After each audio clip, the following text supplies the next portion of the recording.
नमस्कार मेरे प्यारे दोस्तों, मैं हूं विनय। स्वागत है आपका मेरे YouTube चैनल प्यासी कहानी में। और आप सुन रहे हैं हॉरर कहानी, वो भी मेरी जुबानी। तो दोस्तों, आज की ये कहानी रेलवे लाइन की है और ये कहानी हमारे सब्सक्राइबर राहुल ने भेजी। तो चलिए राहुल की इस कहानी को पॉइंट ऑन व्यू से सुनते हैं। लेकिन कहानी शुरू करने से पहले मेरी आपसे बस इतनी गुजारिश है, अगर आप इस कहानी को पूरा सुनेंगे तो आपको सच में डर का एहसास होने वाला है। साथ ही अगर आप हमारे इस चैनल पर पहली बार आए हैं तो सब्सक्राइब कर ले। इससे आपकी और हमारे नजदीकियां बढ़ जाएगी और आगे आने वाली वीडियो सबसे पहले आप तक पहुंचेगी। और अगर आप लोग चाहते हैं कि आपका नाम वीडियो में लिया जाए तो कमेंट में अपना नाम और अपने शहर का नाम जरूर लिखें। तो ज्यादा समय न लेते हुए राहुल के कहानी को शुरू करते हैं। दोस्तों, मेरा नाम राहुल है और मैं दिल्ली से सैकड़ों किलोमीटर दूर स्थित एक छोटे से गांव का रहने वाला हूं। आज जो डरावनी कहानी मैं आप लोगों के साथ शेयर करने जा रहा हूं, वह मेरे जीवन में घटी एक बहुत ही भयंकर और डरावनी घटना के बारे में है। दरअसल यह घटना उस वक्त की है जब मैं अपनी स्कूल की पढ़ाई कर रहा था। अपनी स्कूल की पढ़ाई करने के दौरान अक्सर मैं अपने दोस्तों के साथ हमारे गांव के बगल से जो रेलवे ट्रैक गुजरता था उस तरफ खेलने के लिए जाया करता था, क्योंकि शुरू से ही गांव के लड़के उस तरफ खेला करते थे। इसी वजह से जैसे जैसे मैं बड़ा होता गया वैसे वैसे ही मैं भी गांव के लड़कों के साथ उस तरफ खेलने जाने लगा था। दरअसल यह रेलवे ट्रैक हमारे गांव के बगल से ही गुजरता था, जिसके कारण रात के वक्त भी जब हम लोग सोते रहते थे और वहां से ट्रेन गुजरती थी तो उसकी आवाज हमें काफी ठीक तरीके से सुनाई देती थी। अक्सर गांव के लड़के ट्रेन की पटरियों पर ही बैठे रहते थे, क्योंकि उनके पास गांव में उस जगह के अलावा कोई भी ऐसी जगह नहीं थी जिस जगह पर सभी लोग एक जगह पर मिल सके, क्योंकि बाकी की जगहों के अगल बगल से गांव के बड़े बुजुर्ग गुजरते ही रहते थे। लेकिन वह एक ऐसी जगह थी जहां आसपास कोई नहीं आता था। अब अगर आप में से कोई गांव का लड़का या लड़की यह कहानी सुन रहा है तो आप लोगों ने भी देखा होगा कि आपके गांव में भी कोई ना कोई 2-4 जगह ऐसी होती है जहां पर गांव के लड़के रोजाना शाम के वक्त इकट्ठा होते हैं और कुछ ना कुछ बातें करते रहते हैं या फिर कोई खेल करते हैं। इसी तरीके से हमारे गांव में भी वह रेल की पटरियां ही गांव के बच्चों की खेलने की एकमात्र जगह थी। अब गांव के छोटे छोटे बच्चों के साथ जब मैं उस रेलवे ट्रैक की तरफ खेलने के लिए जाया करता था तो उस वक्त मुझे इस बात का जरा भी अंदाजा नहीं था कि एक दिन उस रेलवे ट्रैक पर मेरे साथ एक ऐसी डरावनी घटना होगी कि उस डरावनी घटना के होने के बाद मैं तो क्या, बल्कि गांव का कोई भी बच्चा उस तरफ अपनी जिंदगी में कभी भी नहीं जाएगा, क्योंकि मेरे साथ वह जो डरावनी घटना हुई थी वह इतनी ज्यादा भयंकर और डरावनी थी कि उस घटना के होने के बाद मैं लगभग 1 महीने तक बीमार मार रहा था और उस घटना के बारे में गांव के लगभग सभी लोगों को पता चल गया था। इसी वजह से गांव के लोगों ने अपने बच्चों को भी उस तरफ जाने से मना कर दिया था। साथ ही मेरे साथ वह डरावनी घटना होने से पहले भी उस जगह पर कुछ बच्चों की रहस्यमयी तरीके से मौत हो गई थी, जिसके बारे में गांव के लोगों को कभी भी पता नहीं चल पाया था। लेकिन जब मेरे साथ वह डरावनी घटना हुई तब जाकर उस रहस्य से पर्दा उठ पाया था कि शायद उन बच्चों की मौत भी इसी वजह से हुई होगी। अब मैं जानता हूं कि इन सब बातों को सुनने के बाद आप लोगों के अंदर उस डरावनी घटना के बारे में जानने की और पीछे जो कुछ भी हुआ था उसके बारे में जानने की उत्सुकता काफी ज्यादा बढ़ गई है। इसी वजह से आप में से बहुत से लोग अभी यह सोच रहे होंगे कि आखिर ये इस कहानी को कब तक इसी तरीके से गोल गोल घुमाता रहेगा और कब हम लोगों को कहानी सुनाएगा। तो बस थोड़ा सब्र रखिए, मैं आप लोगों के लिए ही आज ये कहानी लेकर आया हूं। दरअसल यह बात उस वक्त की है जब मैं अपनी 10वीं क्लास की पढ़ाई कर रहा था।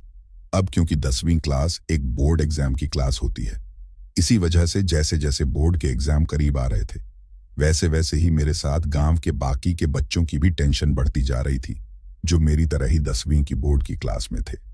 इसी वजह से हम लोग रोजाना शाम को लगभग आधा घंटा उन ट्रेन की पटरियों पर बैठकर अपनी पढ़ाई के बारे में बातचीत किया करते थे और एक दूसरे को यह सुझाव दिया करते थे कि आने वाले इस पेपर में हम लोगों को इस तरीके से प्रश्नों के उत्तर देकर आना चाहिए।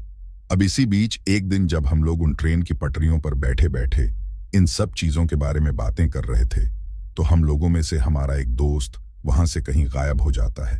अब दिन ढल गया था और गांव की तरफ वापस लौटने का वक्त हो गया था, लेकिन उसका कहीं पर कोई भी अता पता नहीं चल रहा था। उसका नाम दीपक था इसी वजह से हम लोग जोर जोर से उसका नाम पुकार पुकार कर उसे आवाज लगा रहे थे, लेकिन दीपक का कहीं से भी कोई जवाब नहीं आ रहा था। जब उसका कहीं से कोई भी जवाब नहीं आ रहा था तो सभी लोगों की दिल की धड़कन तेज हो गई और हर कोई यह कहने लगा कि कहीं दीपक उस तरफ तो नहीं चला गया।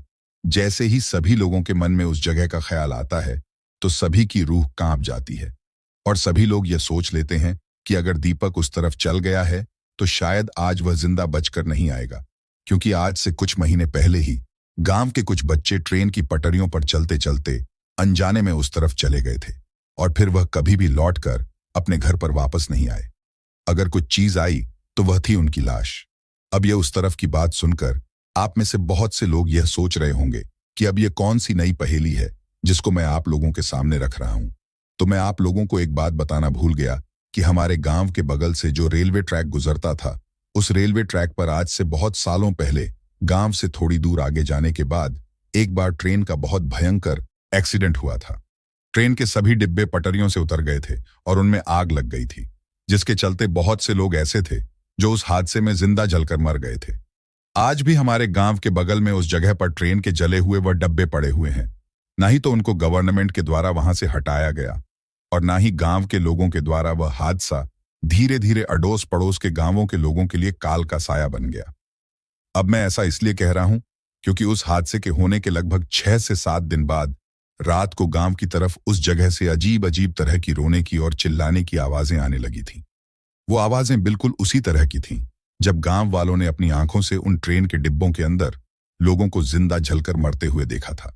और उस वक्त जिस तरह की लोगों की चिल्लाने की आवाजें, उनकी किलकारियां और उनकी तड़प तड़प कर आग में झुलस कर मरने की जो दर्द भरी आवाजें थीं, वह अब उस हादसे के होने के बाद भी जैसे ही चारों तरफ रात का गहरा अंधेरा होता था, वैसे ही उस तरफ से वह आवाजें आना शुरू हो जाती थीं। जब पहली बार वह आवाजें उस तरफ से आना शुरू हुईं, तो गांव के लोगों ने उस तरफ जाकर देखने की कोशिश की, लेकिन फिर गांव के कुछ बुजुर्ग लोगों ने उनको रोक लिया, क्योंकि बुजुर्ग लोगों का कहना था कि शायद जो लोग जिंदा जलकर मरे थे उनकी आत्मा को मुक्ति नहीं मिल पाई है और आज भी उनकी आत्मा वहां पर भटक रही है और हो सकता है अब उनकी आत्मा एक शैतानी रूप ले चुकी हो। इसी वजह से रात के वक्त किसी का भी उस तरफ जाना ठीक नहीं है।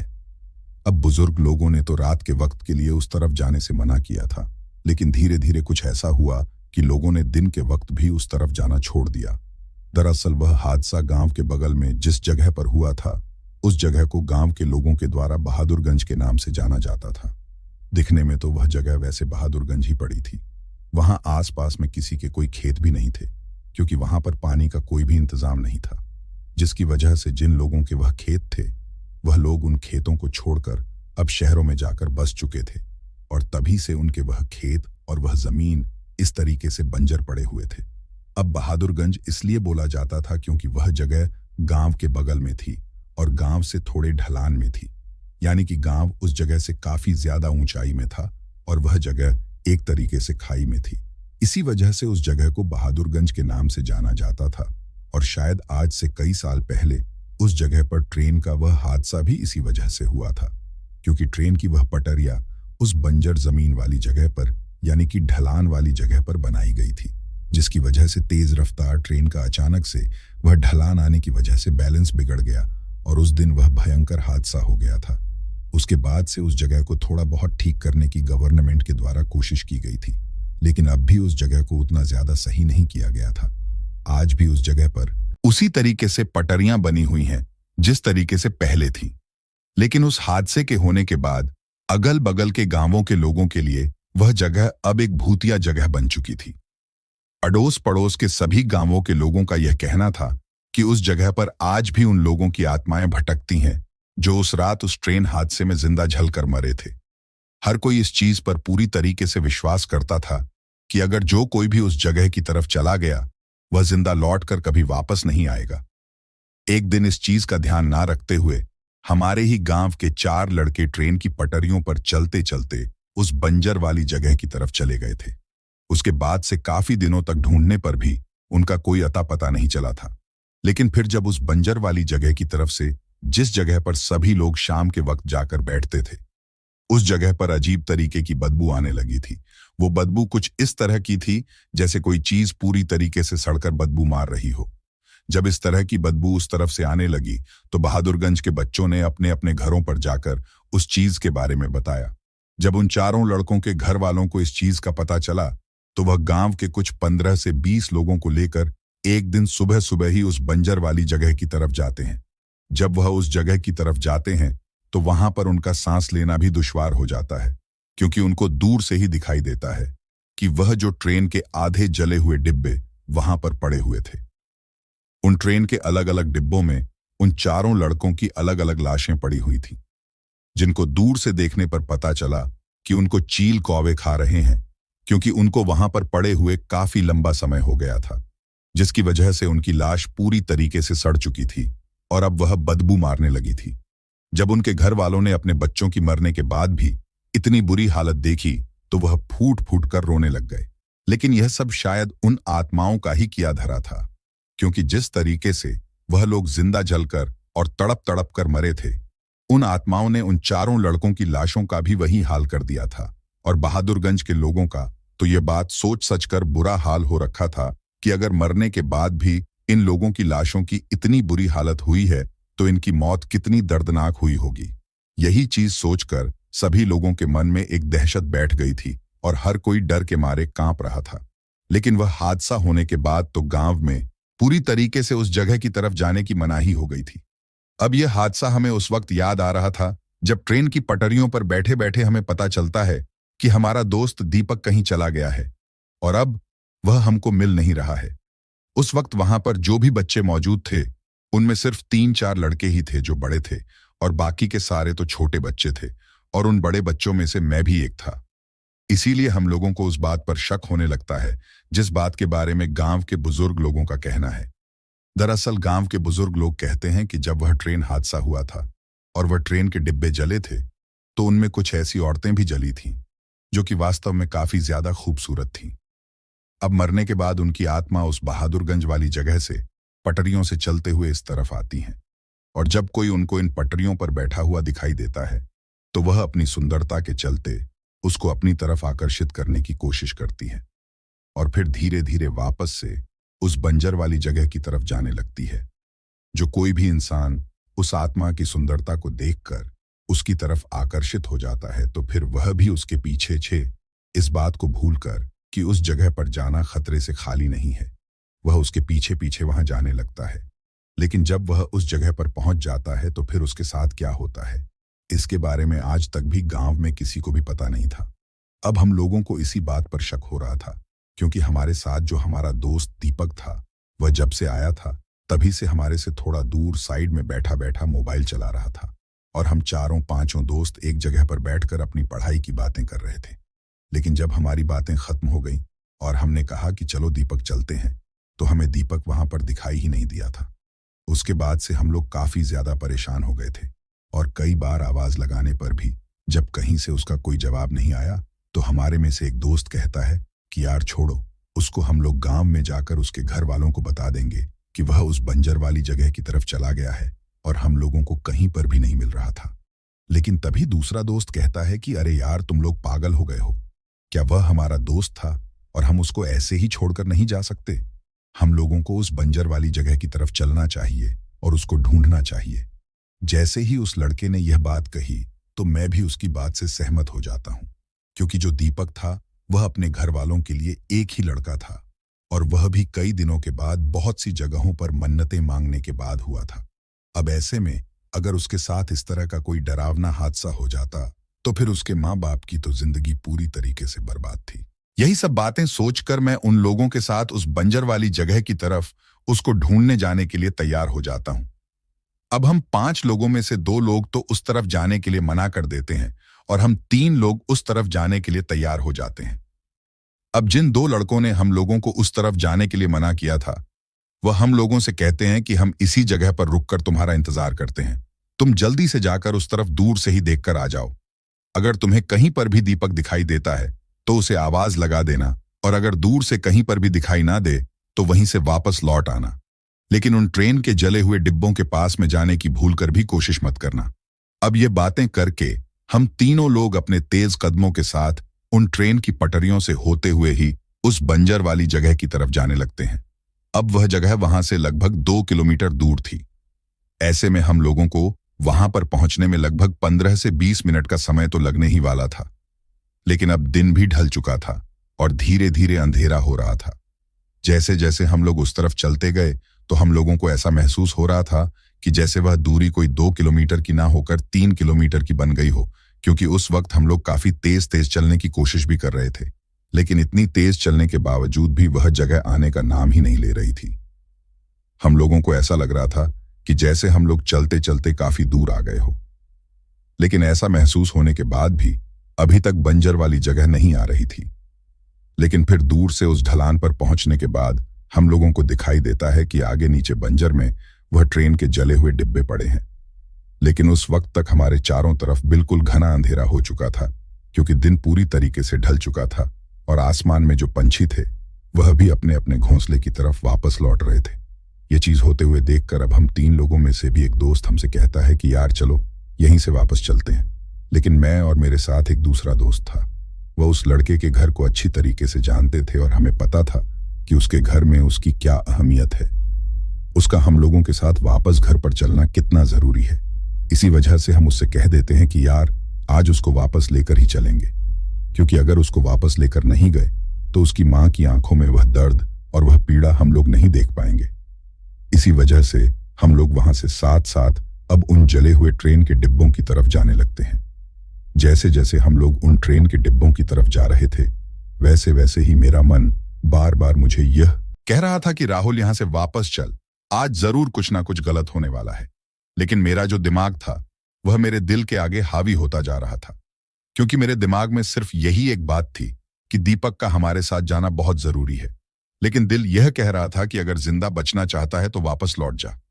पर फिर भी मैं वापस नहीं लौटा, जिसके चलते मेरे साथ आगे चलकर वह डरावना हादसा हो गया। अब जैसे ही हम उन ट्रेन के जले हुए डिब्बों के पास में पहुंचे तो दूर से हमें दिखाई देता है कि उस ट्रेन के डिब्बे के पास नीचे पटरियों पर कोई बैठा हुआ है, जो कि पूरी तरीके से खून से लथपथ है। वह उस वक्त उस ट्रेन के डिब्बे से सहारा लेकर बैठा हुआ था। उसके हाथ पैर पूरी तरीके से खून से सने हुए थे। लेकिन अंधेरा होने के कारण अब तक भी हम लोग उसको ठीक तरीके से समझ नहीं पाए थे कि आखिर वह कौन है। एक तो वहां पर काफी घना अंधेरा था और दूसरा यह था कि उसके चेहरे पर पूरी तरीके से खून लगा हुआ था, जिसके कारण मुझे उसकी शक्ल समझ में नहीं आ रही थी। लेकिन इससे पहले कि मैं कुछ समझ पाता, वह जो कोई भी था वह वहां पर पड़ा। एक कराती हुई आवाज में मुझे आवाज लगाता है। वह कहता है कि राहुल मैं यहां पर हूं। जैसे ही मुझे यह आवाज सुनाई देती है तो ये बात सुनते ही हम तीनों लोगों की आंखें फटी की फटी रह जाती हैं, क्योंकि वह आवाज किसी और की नहीं बल्कि दीपक की थी। उसी दीपक का जो हमारा दोस्त था और जिसको हम ढूंढते हुए यहां तक आए थे। तभी हम तीनों ही दौड़ते हुए उसके पास जाते हैं और उसके पास जाकर उसके हाथ पैरों की वह हालत देखकर उससे पूछते हैं कि यार दीपक, यह सब कैसे हुआ? तो हमारे मुंह से यह बात सुनते ही वह हम लोगों की तरफ देखकर कहता है कि वह तो तुम्हें अभी थोड़ी ही देर में पता चल जाएगा, लेकिन आज तुम लोगों ने यहां पर आकर अपनी जिंदगी की बहुत बड़ी गलती कर दी है। अब जब दीपक ने हमको यह बात बोली तो हमें लगा कि शायद अपनी यह हालत होने की वजह से वह हम लोगों को यह हिदायत दे रहा है कि तुमको यहां पर नहीं आना चाहिए था। मेरे साथ ही ऐसा हो गया है, लेकिन उस वक्त हमें यह बिल्कुल भी अंदाजा नहीं था कि आगे चलकर हमारे साथ क्या होने वाला है। अब जब हम लोग दीपक का हाथ पकड़कर उसको वहां से उठाने लगे और उसे कहने लगे कि चल दीपक, यहां से जल्दी निकलते हैं, तुझे तेरे घर पर लेकर चलते हैं, तो हम लोगों के मुंह से यह बात सुनते ही वह बड़े ही अचंभे वाली बात कहता है। दरअसल वह हम लोगों से कहता है कि घर कौन सा घर? तुम लोग किस घर के बारे में बात कर रहे हो? मेरा तो कोई भी घर नहीं है। हम लोगों का तो पिछले काफी लंबे समय से यही जगह हमारा घर बनी हुई है और हम लोग यहीं पर भटकते रहते हैं। जैसे ही उसने यह बात बोली तो हम सभी एक दूसरे का मुंह ताकने लगे, लेकिन हम तीनों को एक दूसरे की तरफ इस तरीके से देखते देकर जो हमारा दोस्त अभी खून से सन्ना पड़ा हुआ था और दर्द से कराह रहा था, वो हम लोगों की तरफ देखकर अजीब तरीके से मुस्कुराने लगता है और मुस्कुराते मुस्कुराते ही हंसने लगता है। जब हम लोग उसको हंसते हुए देखते हैं तो हम तीनों में से एक दोस्त उसे कहता है कि दीपक तू पागल हो गया, क्या कैसी बातें कर रहा है, घर पर तो चलना ही पड़ेगा। लेकिन तभी वह लड़का इससे आगे कुछ और बोल पाता। उससे पहले ही हम तीनों को दिखाई देता है कि हंसते हंसते ही अब दीपक का हुलिया बदलने लगा है और जो चेहरा अभी कुछ देर पहले हम लोगों को पूरी तरीके से खून से सना हुआ दिखाई दे रहा था। अब वह चेहरा बुरी तरीके से जला हुआ दिखाई दे रहा है। उसका चेहरा आग के अंगारों में बदल गया है और उसमें से आग की लपट उठने लगी है। साथ ही उसके शरीर में हर जगह से धुआं उठ रहा था और उसके हाथ पैर बुरी तरीके से जले हुए कोयले की तरह दिखाई देने लगे थे। अब उसका हुलिया इतनी बुरी तरीके से बदल गया था कि अब वह दीपक दिखाई ही नहीं दे रहा था, यानी कि अब तो उसका चेहरा किसी और इंसान की तरह ही बदल गया था। धीरे धीरे हम लोगों को दिखाई देता है कि उसका हुलिया एक औरत के हुलिये के रूप में बदल रहा है, जो कि हमारे दीपक की तरह बिल्कुल भी दिखाई नहीं देता था। लेकिन इतना सब कुछ होते हुए देखकर मुझे तो इतना समझ में आ गया था कि जो चीज मैं सोच रहा था और मेरा मन जिस चीज के लिए यहां पर आने से पहले बार बार कह रहा था, शायद वही चीज हमारे साथ हो गई है। आज ये कोई भटकती हुई आत्मा ही है जिसने हम लोगों को यहां पर दीपक का रूप लेकर अपने जाल में फंसा लिया है। और गांव के बुजुर्ग लोग बिल्कुल सही बात ही कहते थे कि दिन ढलने के बाद उस तरफ बिल्कुल भी नहीं जाना चाहिए। लेकिन आज हम लोगों ने यहां पर आकर हमारी जिंदगी की सबसे बड़ी गलती कर दी है। तभी वह शख्स जो अब हम लोगों के सामने एक औरत के रूप में बदल चुका था, यानी कि अब हमारे सामने वहां पर एक औरत थी जो कि पूरी तरीके से आग में झुलसी हुई थी और जिसका हुलिया अब हम लोगों को इतना ज्यादा डरावना दिखाई दे रहा था कि उसके उस डरावने चेहरे को रात के उस घने अंधेरे में वहां पर देखकर हम लोगों को इतना भयंकर डर लगता है कि डर के मारे हम सभी के चेहरों पर पसीना आ जाता है। साथ ही हम तीनों में से एक दोस्त तो इतना ज्यादा डर जाता है कि उसके हाथ पैर बुरी तरीके से कांपने लगते हैं। तभी वह जो डरावनी औरत की आत्मा थी, वह अचानक से ही मेरे उस कांपते हुए दोस्त को पैर से पकड़ लेती है और उसको झटके के साथ खींचकर अपनी तरफ गिरा देती है। नीचे गिरते ही मेरा वह दोस्त अजीब तरीके से चिल्लाने लगता है, लेकिन तभी उसका पैर बुरी तरीके से जल जाता है, क्योंकि जैसे ही उस आग में धकती हुई औरत ने उसके पैर को पकड़ा तो उसका पैर वहां से बुरी तरीके से जल गया।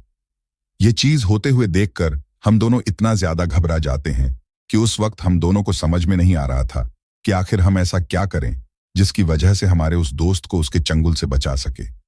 लेकिन इससे पहले कि हम लोग कुछ कर पाते, हमें दिखाई देता है कि उन ट्रेन के डिब्बों से उसी तरह के आग में धकते हुए लोग अब नीचे उतरने लगे हैं, जिनका हुलिया बुरी तरीके से जला हुआ है और वह डायन या चुड़ैल की तरह दिखाई दे रहे हैं। अपने आप को इस तरह की स्थिति में पाकर मुझे और मेरे उस दोस्त को समझ में नहीं आ रहा था कि क्या किया जाए। लेकिन हमें इतना तो पता था कि आज हमारी मौत पक्की है, क्योंकि शायद आज से कुछ महीने पहले गांव के 4 लड़कों के साथ जो कुछ हुआ था, अब हमारे साथ भी वही होने जा रहा था। तभी वह डरावनी आत्मा जिसने हमारे उस दोस्त के पैर को पकड़ रखा था, वह मुस्कुराते हुए हमसे कहती हैं कि क्यों, क्या हुआ, डर लग रहा है। लेकिन यह बात तो तुम लोगों को उस वक्त सोचनी चाहिए थी जब हम लोग इन ट्रेन के डब्बे में जिंदा जलकर मर रहे थे और तुम लोग दूर खड़े खड़े तमाशा देख रहे थे। तुम में से किसी ने भी हम लोगों को बचाने की थोड़ी बहुत भी कोशिश नहीं की। अगर उस दिन तुम कोशिश करते तो शायद हम लोगों में से आधे लोग तो जिंदा बच सकते थे। लेकिन तुम लोगों ने हम लोगों को जलता हुआ देखा और हमारा तमाशा बनाया। उसी वक्त से मरने के बाद हमारी भटकती हुई आत्माओं ने यह तय कर लिया था कि इन आसपास के गांव के लोगों को हम पूरी तरीके से खत्म कर देंगे, क्योंकि उस दिन तुम्हारी वजह से ही हम लोग जिंदा जलकर मरे थे।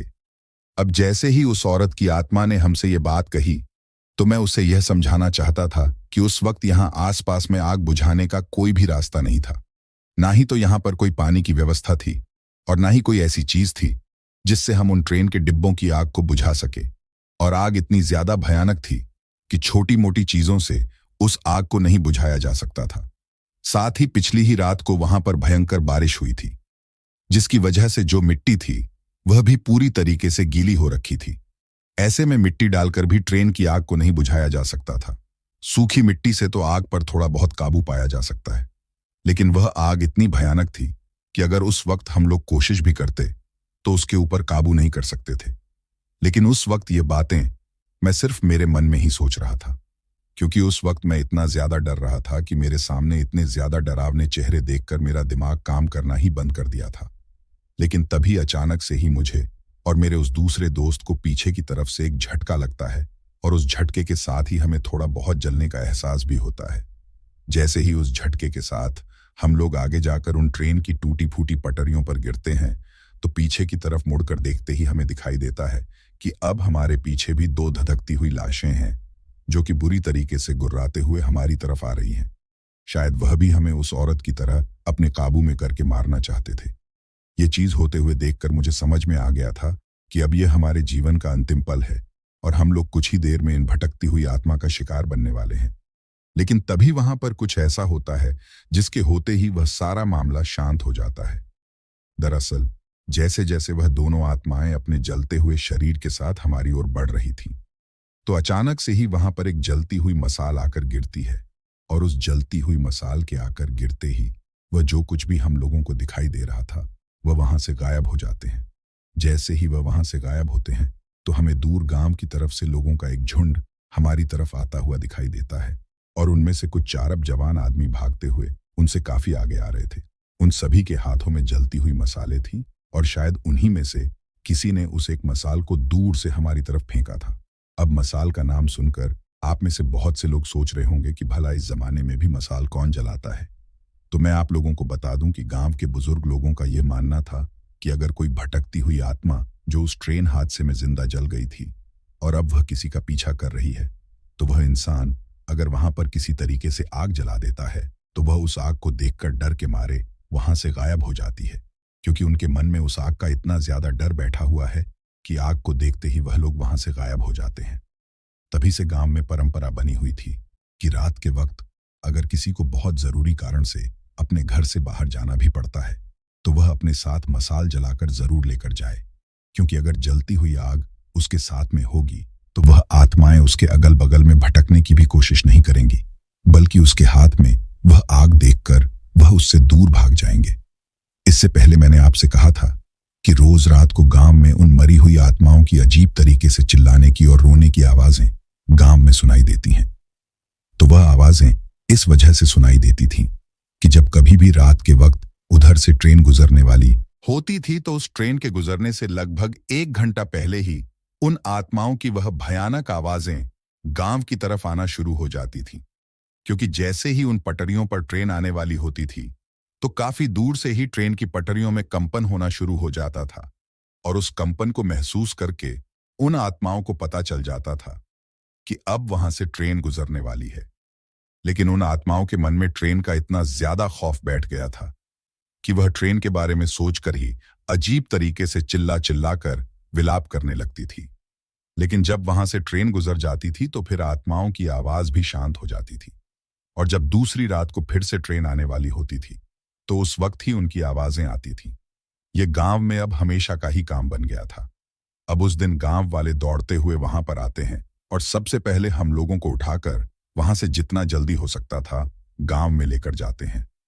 अब हम दोनों तो उन लोगों के साथ चलते हुए गांव की तरफ जा रहे थे, लेकिन हमारा जो तीसरा दोस्त था उसका पैर बुरी तरीके से जल गया था, क्योंकि उस आग में धकती हुई आत्मा ने उसके पैर को पकड़ लिया था, जिसकी वजह से अब वह उस पैर से चल नहीं पा रहा था, जिसके कारण गांव के 3-4 लोग उसको गोद में उठाकर ही लेकर जा रहे थे। लेकिन उस वक्त हम लोगों को यह समझ में नहीं आ रहा था कि आखिर गांव के लोगों को कैसे पता चला कि हम लोग वहां पर उस मुसीबत में फंसे हुए हैं। तो गांव में जाने के बाद जब हमने गांव के लोगों से इस बारे में पूछा तो हमें पता चला कि जिन 2 दोस्तों को हम लोग उन पटरियों पर छोड़कर गए थे, उन 2 दोस्तों ने ही गांव में जाकर गांव वालों को बताया था कि हम तीनों बंजर की तरफ चले गए हैं, क्योंकि जब काफी देर तक हम लोग वापस नहीं लौटे तो उन दोनों को हमारी बहुत ज्यादा चिंता होने लगी थी। इसी वजह से वह दौड़ते हुए गांव में जाते हैं और गांव के बुजुर्ग लोगों को इस बारे में बताते हैं। जब गांव के लोगों को इस बात का पता चलता है तो वह उनसे पूछते हैं कि आखिर वह तीनों बंजर की तरफ क्या लेने गए थे। तो वह दोनों दोस्त बताते हैं कि हमारे साथ जो शारदा चाचा का लड़का दीपक था वह शायद बंजर की तरफ चला गया है, इसी वजह से वह लोग उसको ढूंढने के लिए वहां पर गए हैं। ये बात सुनते ही उन बुजुर्ग लोगों के बीच में दीपक के पापा यानी कि शारदा चाचा वहीं पर बैठे हुए थे। तो जैसे ही उन्होंने सुना कि वह लोग दीपक को ढूंढने के लिए उस तरफ गए हैं तो उन्होंने कहा कि दीपक तो कब का ही घर पर आ चुका है और उसको तो मैंने खुद अपनी आंखों से घर पर आते हुए देखा है, तो फिर वह लोग किसको ढूंढने गए हैं। अब ये बात सुनते ही उन दोनों लड़कों का मुंह खुला का खुला रह जाता है, क्योंकि अगर दीपक घर पर आ चुका था तो इसका मतलब हम लोग किसी बहुत गलत चीज को सोचकर उस तरफ चले गए थे। लेकिन इसके बाद शारदा चाचा खुद अपने घर पर जाकर दीपक को वहां लेकर आते हैं। यह चीज देखकर गांव के सभी लोग समझ जाते हैं कि आज वह तीनों लड़के बहुत बड़ी मुसीबत में फंस गए हैं।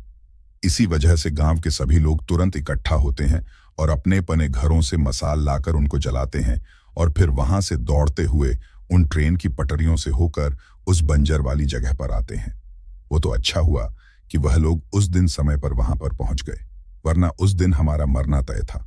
लेकिन उस दिन के बाद गांव के बुजुर्ग लोगों ने बंजर वाली जगह पर जाना तो दूर की बात थी, बल्कि उन पटरियों की तरफ जाने वाला रास्ता भी बंद कर दिया था। और आज भी हम में से कोई भी भूलकर अब पटरियों की तरफ नहीं जाता है। लेकिन वह हादसा होने के बाद हम तीनों दोस्त इतना ज्यादा डर गए थे कि लगभग 1 महीने तक हम सभी को बुखार रहा था। और वह जो लड़का था जिसका पैर जल गया था, वह तो लगभग 4 से 5 महीने में ठीक हुआ था। इसी वजह से मेरा आप लोगों से भी यह कहना है कि अगर कहीं पर आपके अगल बगल में कभी कोई बहुत भयंकर एक्सीडेंट हुआ हो और उस एक्सीडेंट में कुछ लोगों की वहां पर मौत हो गई हो, तो आप रात के वक्त या फिर अकेले कभी भी उस जगह पर जाने की गलती मत करना। क्योंकि ऐसा माना जाता है कि जब किसी को अकाल मौत मिलती है तो उसकी आत्मा तब तक वहां पर भटकती रहती है जब तक उन लोगों की उम्र पूरी नहीं हो जाती।